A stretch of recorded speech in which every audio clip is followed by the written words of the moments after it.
Karkardooma court का ऐतिहासिक फैसला, ताहिर हुसैन समेत 4 आरोपियों को ठहराया गया दोषी। आप नेताओं पर कपिल मिश्रा ने गंभीर आरोप लगाए।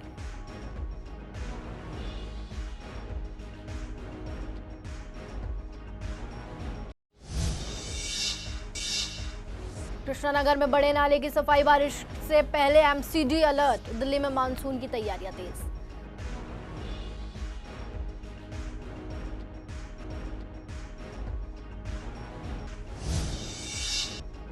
गाजीपुर में बनेगा 300 टीपीडी बायोगैस प्लांट। यमुना प्रदूषण घटाने को एमसीडी की नई पहल।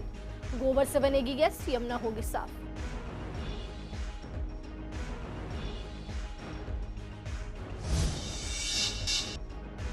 दिल्ली साइबर पुलिस ने अंतर्राज्यीय ठगी गिरोह पकड़ा। ब्लू डार्ट के नाम पर साइबर ठगी, 4 आरोपी गिरफ्तार। कॉल फॉरवर्डिंग से उड़ाए 2.5 लाख रुपए, गिरोह का पर्दाफाश।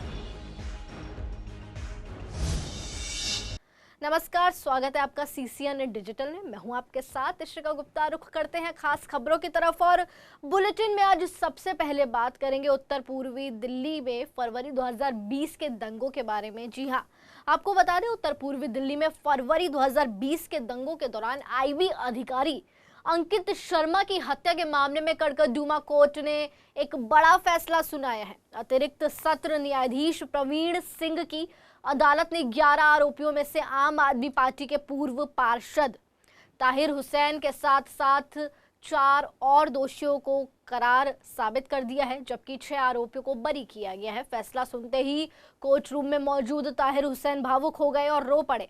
अदालत ने आदेश की विस्तृत प्रति जारी करने के लिए मंगलवार का दिन निर्धारित किया है। 26 फरवरी 2020 को अंकित शर्मा का शव, आपको बता दें, चांदबाग के नाले से बरामद हुआ था।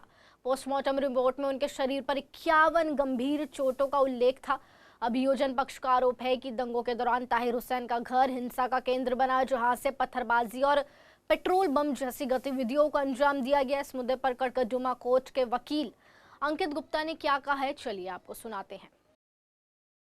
ताहिर हुसैन वाला मामला है, उसके अंदर एक तो मर्डर 302, साथ में 188, 153, 147, 148, 149 और 365, क्योंकि उन्होंने अपहरण भी करा। जिस व्यक्ति की हत्या हुई थी उसको एक जगह कैदी भी बना लिया था, तो उसके अंदर अपहरण की भी धारा है।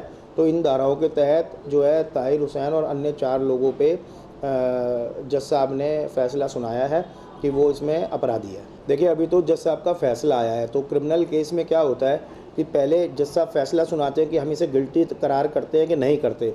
उसके बाद एक ऑर्डर ऑन सेंटेंसिंग होती है, जिसके लिए एक तारीख लगी हुई है, जिसमें कोर्ट ये निर्धारित करती है कि अब कितनी सज़ा सुनानी है। क्योंकि मर्डर के केस के अंदर उम्र कैद से लेके मृत्युदंड तक का भी प्रावधान है, और बाकी जितनी भी धाराओं के अंदर उनको एक्यूज ठहराया गया है, उनमें लगभग कोई 2 साल की है, कोई 3 साल की है। फिर कोर्ट को अपने सेंटेंस में ये भी लिखना पड़ता है कि ये सज़ा सारी एक साथ चलेंगी, कॉन्करेंट चलेंगी या अलग अलग चलेंगी। तो ऐसे में जो आगे का प्रोसीजर है वो ये है, और साथ ही साथ उसके बाद जो एक्यूज्ड होते हैं वो अपील कर सकते हैं, क्योंकि अभी ये कड़कड़डूमा न्यायालय का फैसला है, तो इसकी अपील जो है वो हाईकोर्ट के अंदर जा सकती है। इसी बीच दिल्ली में आईबी अधिकारी अंकित शर्मा हत्याकांड को लेकर कानून और न्याय मंत्री कपिल मिश्रा ने आम आदमी पार्टी के शीर्ष नेताओं पर गंभीर आरोप लगाए हैं। उन्होंने कहा है कि 2020 के दिल्ली दंगों के दौरान तत्कालीन मुख्यमंत्री अरविंद केजरीवाल, मनीष सिसोदिया और संजय सिंह की सरकार दंगों को रोकने में विफल रही। कपिल मिश्रा ने आरोप लगाया कि नेताओं ने मुख्य आरोपी ताहिर हुसैन का बचाव किया और हिंदू पीड़ित परिवारों की अनदेखी की। उन्होंने ये भी दावा किया कि उस समय राहत शिविर केवल कुछ मुस्लिम इलाकों में बनाए गए और सरकारी अस्पतालों में धर्म के आधार पर इलाज किए जाने जैसी शिकायतें सामने आई। मंत्री ने कहा कि उनके अनुसार तत्कालीन सरकार ने दंगाइयों और आतंकियों को अप्रत्यक्ष संरक्षण दिया, इसलिए इस मामले में उनकी जिम्मेदारी भी तय होनी चाहिए। हालांकि इन आरोपों पर आम आदमी पार्टी की ओर से फिलहाल कोई प्रतिक्रिया सामने नहीं आ रही है। केजरीवाल के, मनीष सिसोदिया के, संजय सिंह के हाथ हिंदुओं के खून से रंगे हुए हैं। उनके हाथों में हिंदुओं का बेगुनाह, मासूम, निरपराध, निशस्त्र अंकित शर्मा जैसे हिंदुओं का खून केजरीवाल, मनीष सिसोदिया और संजय सिंह के हाथ में है।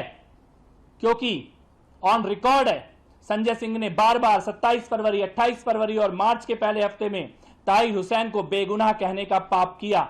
मीडिया में आकर संजय सिंह ने बार बार इंटरव्यू दिए कि ताहिर हुसैन उनके संपर्क में था और ताहिर हुसैन बेगुनाह है। इस केस में बड़ा समय लगा, लंबा केस चला, लेकिन अंततः जो दोषी हैं उनको सजा मिल रही है। ये एक संतोष का विषय है। जिन लोगों ने भी गलत काम किया उनको सख्त से सख्त सजा मिलनी चाहिए, जिससे कि लोगों को नसीहत मिले।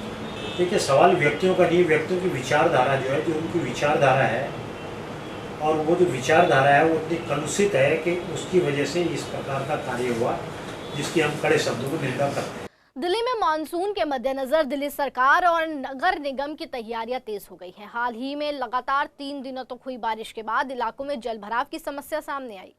अब आपको बता दें, नालों की सफाई अभियान को और तेजी दी गई है। इसी क्रम में पूर्वी दिल्ली के कृष्णानगर स्थित ई ब्लॉक में बड़े नालों की सफाई कराई गई। सफाई के दौरान नालों से गाद, कचरा और अन्य चीजों को बाहर निकाला गया ताकि बारिश का पानी बिना रुकावट बह सके।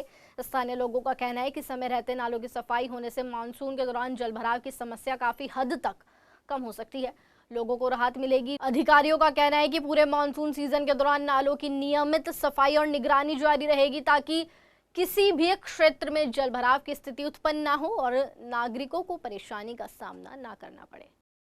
दिल्ली में मानसून के मद्देनज़र दिल्ली सरकार और एमसीडी ने अपनी कमर कस ली है और तैयारियां शुरू कर दी है। अभी कुछ दिन पहले कुछ दिन लगातार बारिश हुई, जिसके बाद दिल्ली के कई इलाकों में पानी भर गया, जिसमें एक कृष्णा नगर विधानसभा थी जहां वहां भी पानी भरा, खासकर लाल क्वार्टर पर और कृष्णा नगर के अलग अलग इलाकों में। उसके बाद दिल्ली सरकार और यहाँ के स्थानीय विधायकों या निगम पार्षदों, उन्होंने आने वाले मानसून के मद्देनज़र तैयारियां कर ली हैं। इस टाइम मैं मौजूद हूँ कृष्णा नगर के सी ब्लॉक नाले के ऊपर। ये नाले की सफाई की जा रही है मानसून को देखते हुए कि आने वाले मानसून में यहाँ जलभराव ना हो और आसानी से पानी की निकासी हो सके, जिसके मद्देनज़र ये सी ब्लॉक का एक बड़ा नाला है जो पूरे कृष्णा नगर को जोड़ता है। पूरे कृष्णा नगर का पानी लगभग यहाँ से निकल के जाता है।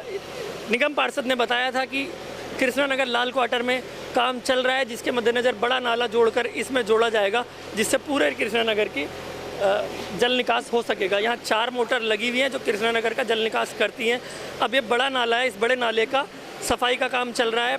गाद इसमें से निकाली जा रही है ताकि इस गाद निकालने के बाद आराम से जो जल भराव होता है वो जल भराव नाले के थ्रू बाहर निकल सके। ये सी ब्लॉक का एरिया है, एक बड़ा नाला इस एरिया को ये कवर करता है।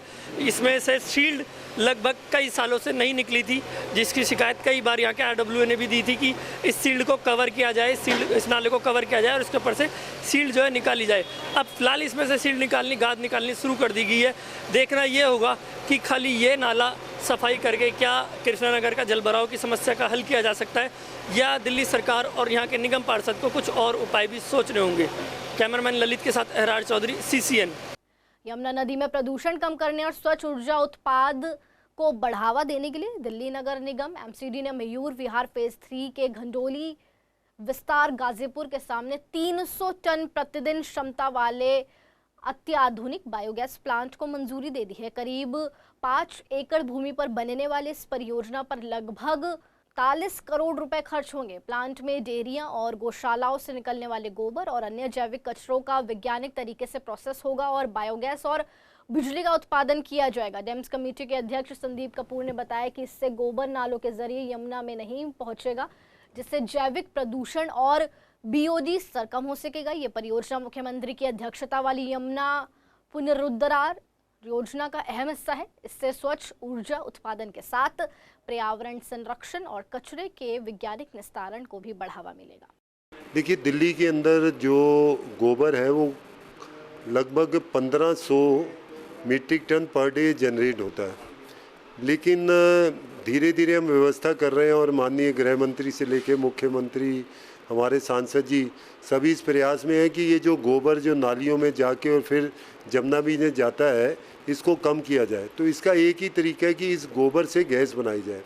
ऑलरेडी हम नांगली के अंदर दिल्ली में और घोगा डेयरी के अंदर 2 प्लांट लगा चुके हैं। इन्हें कंप्रेस्ड बायोगैस प्लांट बोलते हैं, CBG प्लांट्स बोलते हैं। इसमें गोबर या गीला कूड़ा ये दोनों मिक्स होके इससे गैस बनती है। तो गाजीपुर में एक प्रपोज्ड है, वो फाइनल भी हो चुका है और उसका एलोकेशन जल्दी हो जाएगा। तो ये 300 मीट्रिक टन पर डे गोबर से गैस बनाई जाएगी। इस गैस को फिल्टर करके जो CNG गैस होती है जो कि गाड़ियों में भरते हैं वो वाली गैस बनेगी। तो आने वाले समय में 300 टन गोबर से प्रतिदिन बायोगैस बनाकर और गाड़ियों में रिफ़िल करने का ये प्लांट बनेगा। और इससे आसपास जो हमारी गाज़ीपुर की डेयरी है, गढ़ोली की डेयरी है और भी आसपास डेयरी है, वहाँ से जो है गोबर आएगा और प्रोसेस होके खाद और गैस बनेगी। उत्तर पूर्वी दिल्ली की साइबर पुलिस ने ब्लू डार्ट कोरियर डिलीवरी के नाम पर करीब 2.5 लाख रुपए की साइबर ठगी का बड़ा खुलासा करते हुए 4 आरोपियों को गिरफ्तार किया है।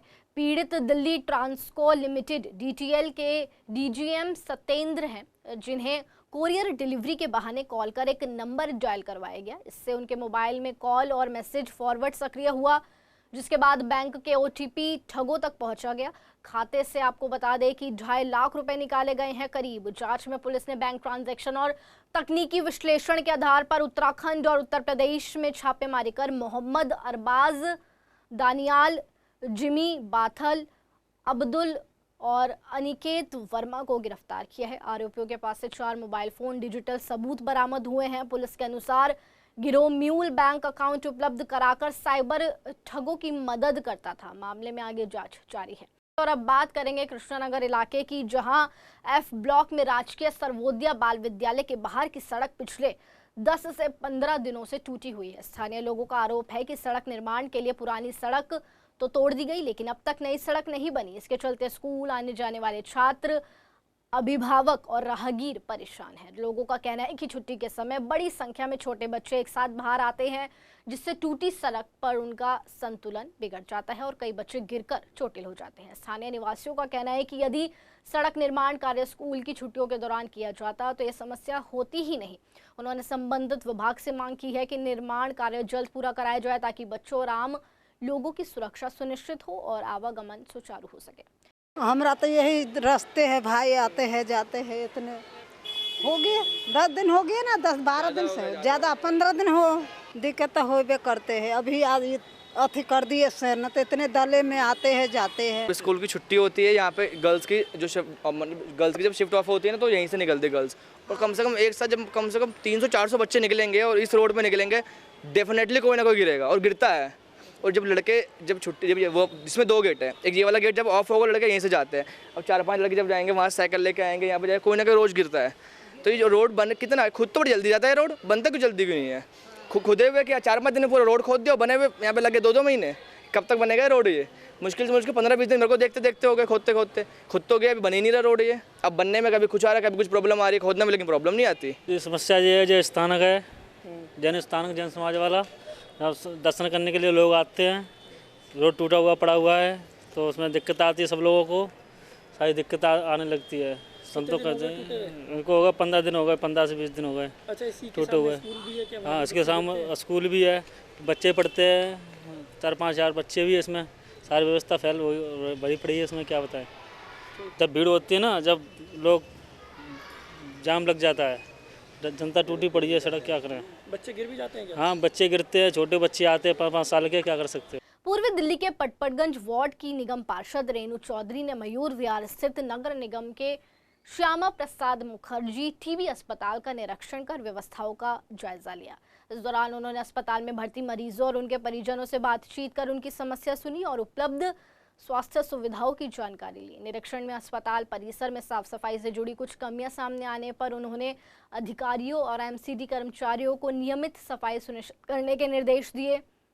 आपको बता दें, रेणु चौधरी ने कहा है कि मरीजों को स्वच्छ वातावरण, बेहतर स्वास्थ्य व्यवस्थाएं उपलब्ध कराना प्राथमिकता है। उन्होंने अस्पताल के डॉक्टर्स और अधिकारियों से दवाई की उपलब्धता, उपचार व्यवस्था और रखरखाव की जानकारी भी ली। पार्षद के निर्देश आपको बता दें, पार्षद ने निर्देश दिए हैं कि अस्पताल में किसी भी जरूरी सुविधा की कमी ना रहे और मरीजों को समय पर उपचार और सभी आवश्यक सेवा उपलब्ध कराई जाएं, ताकि उन्हें किसी प्रकार की असुविधा का सामना ना करना पड़े। कल मैंने दौरा किया, ज़्यादा समस्याएं नहीं मिली थी, थोड़ी सफाई के ऊपर दिक्कत थी, क्योंकि समय समय पर मैं दौरा करती रहती हूँ, तो उसमें ये निकल कर आया कि थोड़ी सफाई की दिक्कत थी, वो सफाई करवाई गई। और दवाइयाँ आदरणीय रेखा गुप्ता जी की जब से सरकार आई है, दवाइयाँ पूरी आ रही हैं, अच्छे ढंग से लोगों को मिल रहा है। आयुष्मान जो हमारा क्लिनिक है उसमें भी मैं गई, पूरे डॉक्टरों ने फैसिलिटीज अच्छी करी हुई थी बेंचेस की कमी दिखाई दी। बेंचेस के लिए आने वाले दौर में 1 से 1.5 महीने में 3 से 4 बेंचेस में श्यामा प्रसाद मुखर्जी हॉस्पिटल में प्रोवाइड करवाएंगे। राजधानी दिल्ली में कबूतरों को दाना खिलाने की बढ़ती प्रवृत्ति अब लोगों के लिए गंभीर समस्या बनती जा रही है।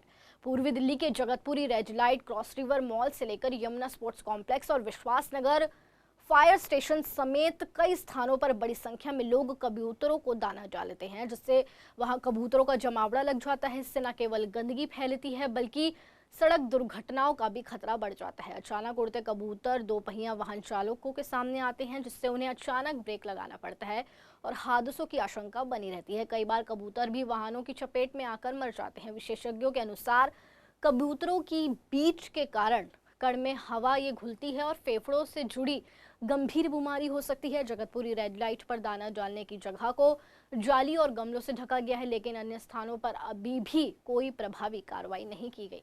दिल्ली में कबूतरों को दाना डालने का सिलसिला लगातार जारी है और कई ऐसे स्पॉट्स हैं दिल्ली के अंदर जहां पर लोगों द्वारा कबूतरों को दाना डाला जाता है। पूर्वी दिल्ली में भी कई ऐसे स्पॉट्स हैं। हालांकि एक ऐसा स्पॉट्स जगतपुरी है जहां पर पहले कबूतरों को काफ़ी ज़्यादा तादाद में वहां पर दाना डाला जाता था।